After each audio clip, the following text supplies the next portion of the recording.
That government of the people, by the people, for the people.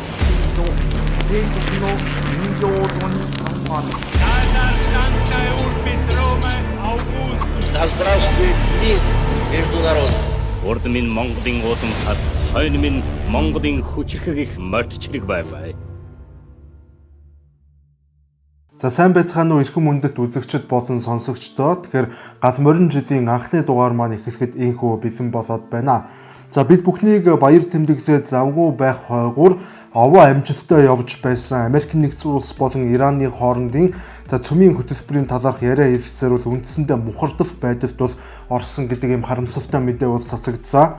За яагаад ийм байдалд орсон бэ гэвэл Америкийн нэгдсэн улсын талаас бол ерөнхийдөө Ираныг төрүүлж цөмийн хөтөлбөрөөр зогсоох ийм тулхан шаардлагыг үзүүлж байгаа.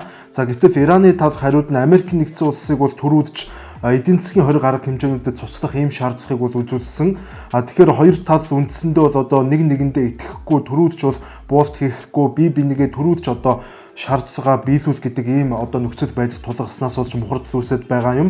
За ер нь Иран улсын тэр ураны баяжуулалтын хувьд гэвэл Ираны ураны баяжуулалт 60% хүрсэн гэх мэдээлэл байгаа. За энэ нь юу гэсэн үг вэ гэвэл одоо Иран улс нь цөмийн зэвсэг зохион бүтээхэд бол маш ойрхон бол болж ирээд байгааг бол батлаж байгаа юм. За үүн дээр нэмээд Ираны дотоод улс төр парламентын төвшөнд за Америкийн нэгдсэн улсад үл итгэх үзэл бол маш хүчтэй бол давмгаалсан хэвээр нөхцөл байдалтай байна. Үүний улмаас Америкийн нэгдсэн улсын ерөнхийлөгч Дональд Трампын зүгээс Иран улсад шахалт үзүүлэх зорилгоор Ираны эсрэг хязгаарлагдмал хүрээнд цэргийн цогцолт өгөх боломжийг бол судлаж байгаа гэдгээ эв тодор олон нийтэд зарласан. Трампын хэлж буйгаар Иран улс ойрын 10 хоногтой багтаагаад хэвлэлцээр хийхгүй бол Америкийн нэгдсэн улсын зүгээс цэргийн арга хэмжээ авна хэмээн сэтгүүлчдэд бол ярилцлага өгөх үеэр бол мэдэгдсэн. Хамгийн сүүлд өнгөрсөн баасан гарагт Америкийн нэгдсэн улс болон Ираны төлөөлөгчид Швейцарын Женев хотод бол уулзалт хийсэн ч энэхүү уулзалт бол хангалттай үр дүнд хүрээгүй. За үүний улмаас Америкийн нэгдсэн улсын зүгээс USS Gerald Ford хэмээх дэлхийд дээрх хамгийн том хэмжээтэй байлдааны нисэг онгоц тээвэрлэгч усан онгоцыг бол Ираны зүгт газрын дундад тэнгисээр эвгэж байгаа юм а. Харин USS Abraham Lincoln хэмээх одоо нисэг онгоц тээвэрлэгч усан онгоцны хувьд тус усан онгоц нь Арабын тэнгист буюу Ираны өмнөд талд бол байрлаж байгаа. Иймээс цохилт өгөх тохиолдолд Ираны баруун болон өмнөд талаас нэгэн зэрэг цохилт өгөх боломж бүрдэж байна. За товчхондоо бол Америкийн нэгдсэн улсын зэвсэгт хүчин ихээхэн хэмжээний цэргийн бөөгнөрлийг яг энэ цаг мөчид Ираны ойролцоо бий болгож байна гэж бол харж болно. Гэхдээ ойрын өдрүүдэд Трампын зүгээс Иранд хязгаарлагдмал хүрээнд цохилт өглөө гэхэд Трампын засаг захиргаа дотоод улс төрийн хувьд бол тогтвортой болох маш өндөр магадлалтай байгаа юм. Учир нь өнөөдөр Америкийн нэгдсэн улсын нийгэмд цагаачлалын бодлого маш хурцаар шүүмжлэгдэж, за мөн эдийн засгийн бодлого ч ихээхэн маргаан дагуулад байгаа. За иймээс энэ цаг үед бол нэмээд цэргийн ажиллагаа гадны улсад явуулна гэдэг нь маш том эрсдлийг дагуулах нь гарцаагүй.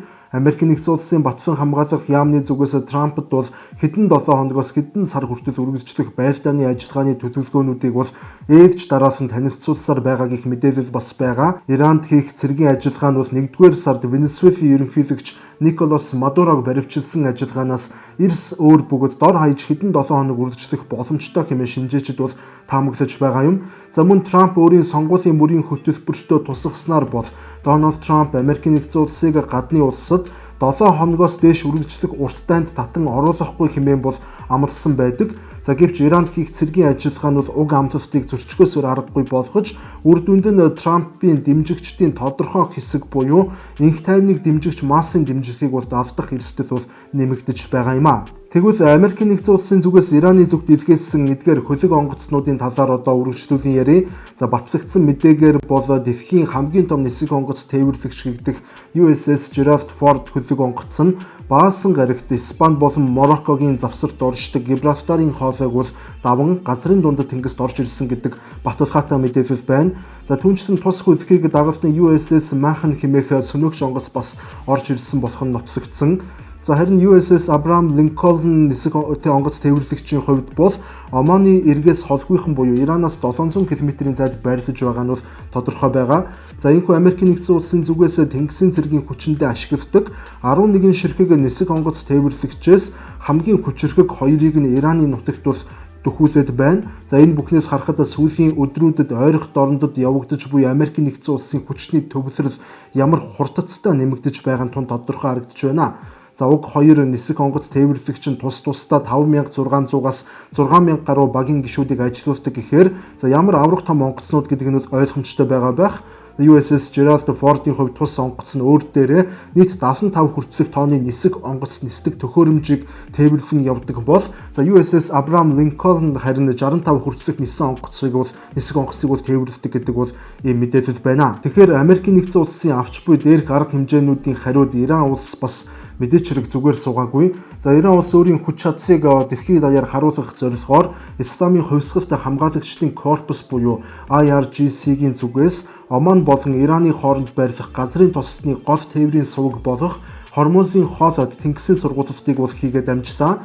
За Ираны Tasnim News агентлагийн гаргаж буй дүрсэнд харагдсанаар бол Ираны хошууч генерал Мохаммед Пакбур Ираны тэнгисийн цэргүүдийн хөлгүүдийг бол шалгаж бэлэн байдлыг нь бол баталгаажуулж за мөн усан онгоцноос пуужин харваж бичилгүүдийг бол цахим орчинд бол цацсан. За нэг усандаа бол Америкийн нэгдсэн улсад дайран ирвэл Хормузын хоолой ашиглалтнаас гарна шүү гэдэг сүрдүүлэг гэж бол ойлгож болно. За мэдээч хэрэг Хормузын хоолой нь бол дэлхийн хамгийн чухал тээврийн замуудын нэг бөгөөд дэлхийн нийт нефтийн гинжин системийг бол бүхэлд нь боомлох боломжтой стратегийн цэг гэж бол тооцогддог. За дэлхийн нийт газрын тос болон байгалийн 25-аас 30% нь бол энэхүү хоолойгоор дамжин өнгөрдөг.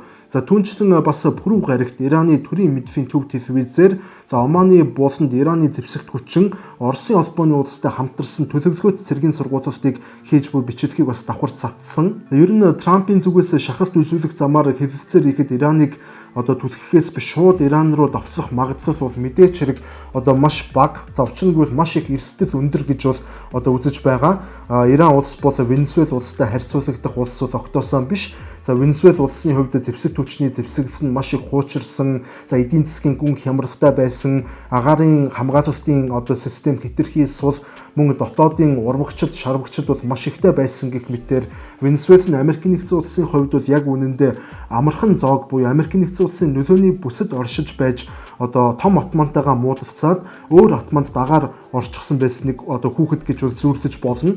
За гэтэл Иран бол өөрөө бас ойрох дорнодын бүс нутгийнхэн цэргийн томоохон хүчин буюу за бүс нутгийнхэн нөлөө бүхий атманд бол тооцогддог ийм улс юм. За би яг ингээд илүү амьдралд ойрхон яриагаар ярьж илтэй харьцуулж за тэгэхээр энэ улс нь бол маш их пуужингийн нөөцтэй. За бүр ойрох дорнодын хамгийн их пуужингийн нөөцтэй улс гэж бол аль биесээр тооцогддог. За Иран мөн агаарын олон давхар хамгаалалтын системтэйгээс гадна за байртааны удирдлагын төвүүд нь бүгд шахуу пуучин болон цөмийн дайралтаас хамгаалах зорилгоор газрын гүнд байрлалдгаар бол онцлогтой юм а. Мөн бүс нутгийг байршлын хувьд бол Венесуэл нь бол Өмнөд Америкийн улс байсан бол Иран улс нь бол ойрох дорнодын улс учраас Америкийн нэгдсэн улс дайралт хийвэл уг дайн бүс нутгийн дайн болон хувирах магадлалтай. Мөн Америкийн нэгдсэн улс эх орноос маш хол дайн хийх учраас тэдэнд бол маш өндөр эрсдэл бол дагагдана.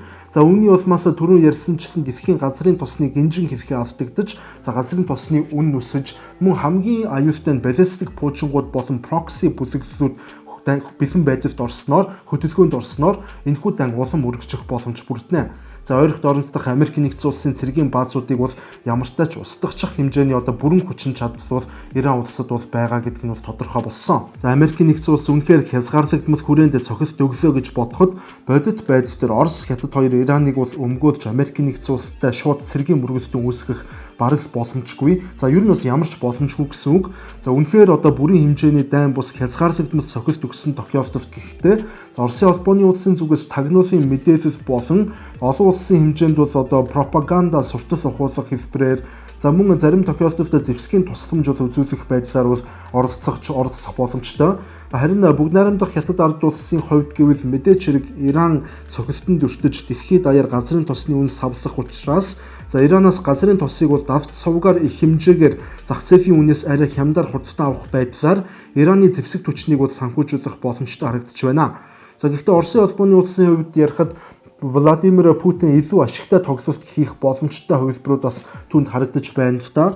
За юуны түрүүнд Иран улс хавталхад өртвөл Оросын холбооны улсын зүгээс Сирийн нутагт бас тогтворгүй байдал үүсгэх магадлал бол маш өндөртэй. Саяхан та бүхэн санаж байгаа бол Сирь улсын шинэ ерөнхийлөгч болсон Мухаммед Ал-Шара Москва хотод бол Путинтэй уулзаж Оросын холбооны улстай учир зүг олохоор нэлээдгүй хичээл зүтгэл гаргаж эхэлсэнийг бол бид бүхэн мэднэ. Учир нь Сирийн нутагт өнөөдөр Оросын холбооны улсын агаарын цэргийн бааз, мөн тэнгисийн цэргийн Тартус баазууд тус байрладаг. Эдгээрээс гадна Сирийн нутагт Америк нэгдсэн улсын тусгай хүчнүүд давхар байрладаг. Иймээс Оросын холбооны улсын зүгээс Сирийн тэнгэр дэх байрдааны онгоцнуудынх нь нислэгийн тоог бол огцом нэмэгдүүлж, бүс нутгийг бол санал хийсэст автуулж, Сирийн иргэний дайны бүлэглүүдийг дэмжигчдэд зуучлах гэх мэт байдлаар бол оролцох боломжтой. Ямар ч тач Сирид нөхцөл байдал тогтворгүй болж эхэлбэл Америк нэгдсэн улс бүх анхаарлаа Иранд хандуулахад бол хэцүү болж ойролт орондын тогтворгүй байдал улам дамжирах эрсдэлтэй. Нөхцөл байдал улс орнууд тогтворгүй байдал бүс нутагт хэрвээ үүсэх юм бол Америк нэгдсэн улсын хувьд бол энэ хамгийн ашиггүй зүйл болж хувирах юм. Мөн одоо энэхүү дайн нь Оросуудын хувьд өөр нэгэн томоохон боломж буюу давхар бас эдийн засгийн ашгийг авчрах боломжтой. Учир нь Ираны дайн эхэлснээр газрын тос эрчим хүчний үн бол огцом өснө. Энэхүү өсөлт нь Оросын холбооны улсад газрын тос байгалийн хийгээ бол өндөр үнээр худалдаалж, олон улсын эдийн засгийн хоригийн дарамтыг бол хэсэгчлэн нөхөх боломжийг бол тэдэнд олгох нь бараг гарцаагүй болж хувирна. Тэгэхээр одоо бол ерөөсөө харахад үлдээд байна. Трампын зүгээс Ираныг бүслэн байрлуулж буй нисэг онгоц тээвэрлэгч хүлгүүдээ үнэхээр шууд ашиглах уу? Эсвэл цөмийн хэлэлцээрт шахалт үзүүлэх зорилгоор сүр барааг нь харуулад өнгөрөх үү гэдг нь сонин. Ойрын 10 хоногийн дотор одоо бүх зүйл тодорхой болох байх. Гэхдээ ямар ч тач Иран улс бол Венесуэла улс шиг тийм хөнгөн талах байсан бол Трамп одоо тэнд хэдийнэ дайраад орчихсон цэргийн ажиллагаа эхлүүлчихсэн байх байсан бол тодорхой. Гэвч Иран бол одоо яавт ч үгүй бас хүчрхэг байгаа болохоор Пентагон бодит тооцоолол хийхэд бол нэлээд цаг хугацаа зарцуулж байгаа бололтой юм ба. Ингээд өнөөдрийн дугаар маань энэ төрөйд өндөрлөж байна. Нөхцөл байдал хэрхэн өрнөхөөс шалтгаалаад дараагийн дугаарыг хизээх нь тодорхой болох бах. Ингээд дараагийн дугаараар дахин уулзтлаа. Түрдээ баярлалаа.